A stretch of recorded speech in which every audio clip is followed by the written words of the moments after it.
Assalamualaikum warahmatullahi wabarakatuh. Sahabat UMJ, Ustadz Mustafa Jaman Official yang dirahmati oleh Allah. Kembali lagi bersama kami di kanal kesayangan kita, UMJ Official, tempat kita menelaah ilmu dan merenungi kebesarannya. Hari ini kita akan melakukan perjalanan spiritual dan historis menuju sebuah kota yang namanya mungkin tidak sepopuler Mekah atau Madinah, namun menyimpan jejak sejarah yang begitu dalam dan penuh hikmah. Sebuah kota dengan keindahan alam, kesejukan udara, dan buah-buahan yang melimpah. Ya, kita akan berbincang tentang Taif. Taif terletak sekitar 80 km di sebelah tenggara Mekah. Adalah fase menakjubkan di tengah gurun Jazirah Arab. Berada di daratan tinggi pegunungan Sarawat, Taif memiliki iklim yang jauh lebih sejuk. Keunikan geografis ini membuatnya dijuluki Taman Hijau Saudi Arab atau Kota Mawar, karena melimpahnya bunga mawar yang digunakan untuk memproduksi minyak wangi.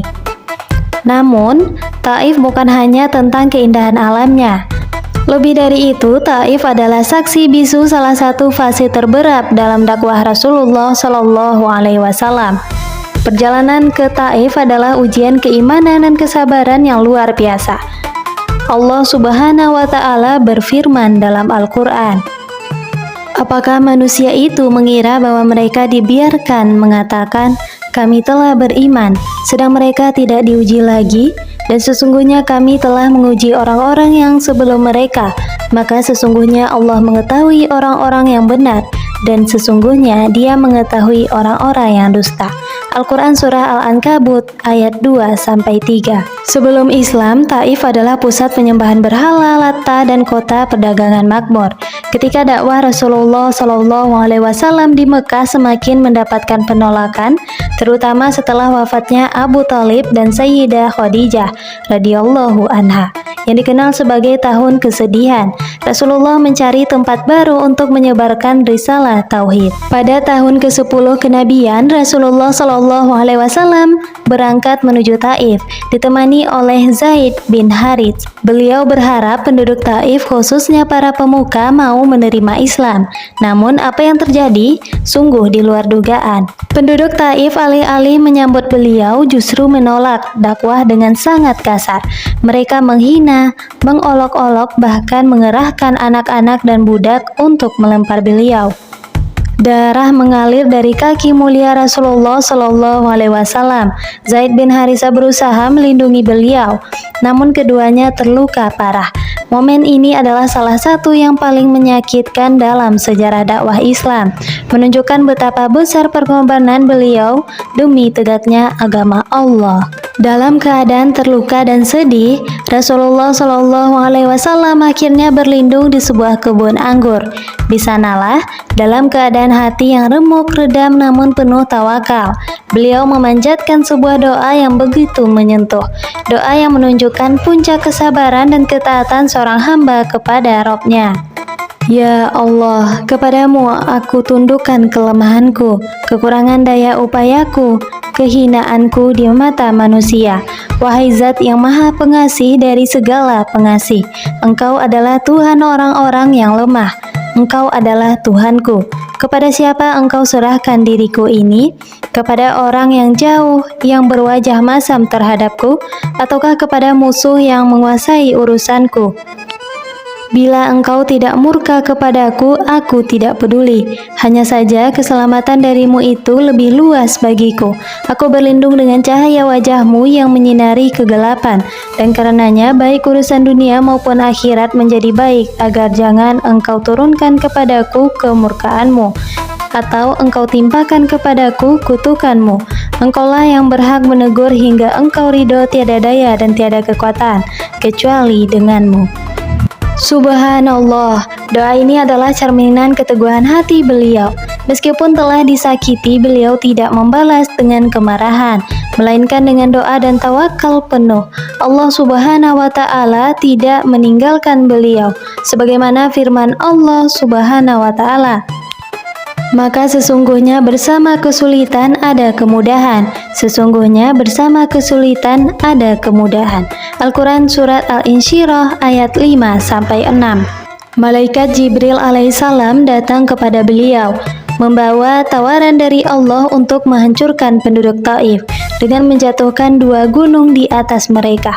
Namun dengan hati yang mulia beliau menolak tawaran tersebut. Beliau justru berharap agar dari keturunan penduduk Taif kelak akan lahir generasi yang menyembah Allah. Ini adalah teladan luar biasa tentang rahmat dan kasih sayang seorang nabi, bahkan kepada mereka yang telah menyakitinya.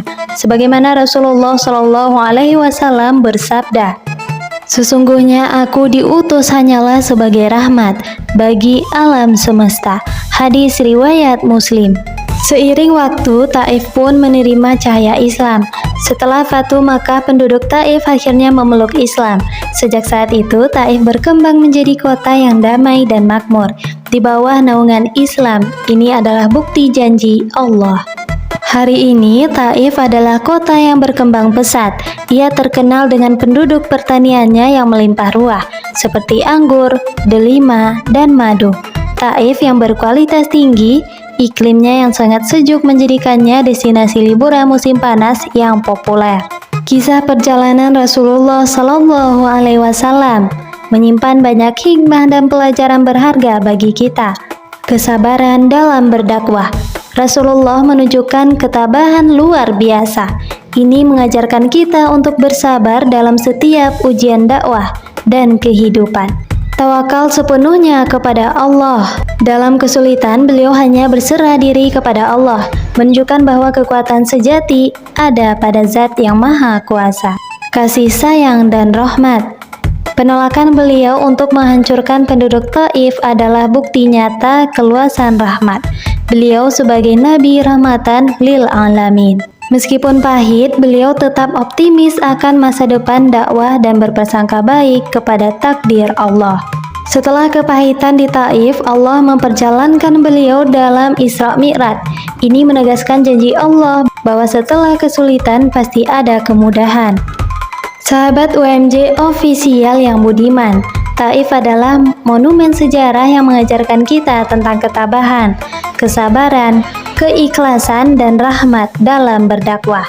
Ia mengingatkan kita bahwa setiap ujian adalah bagian dari rencana ilahi, dan bahwa pertolongan Allah pasti akan datang bagi mereka yang bersabar serta bertawakal. Semoga kisah Taif ini semakin menumbuhkan kecintaan kita kepada Rasulullah SAW dan menguatkan iman serta ketakwaan kita. Mari kita jadikan setiap ujian sebagai tangga menuju derajat yang lebih tinggi di sisi Allah Subhanahu wa Ta'ala. Terima kasih telah menemani kami dalam perjalanan spiritual ini. Jangan lupa untuk selalu dukung kanal UMJ Official dengan like, comment, share, dan subscribe agar kita terus bisa menyajikan konten-konten Islami yang bermanfaat dan mencerahkan. Wassalamualaikum warahmatullahi wabarakatuh.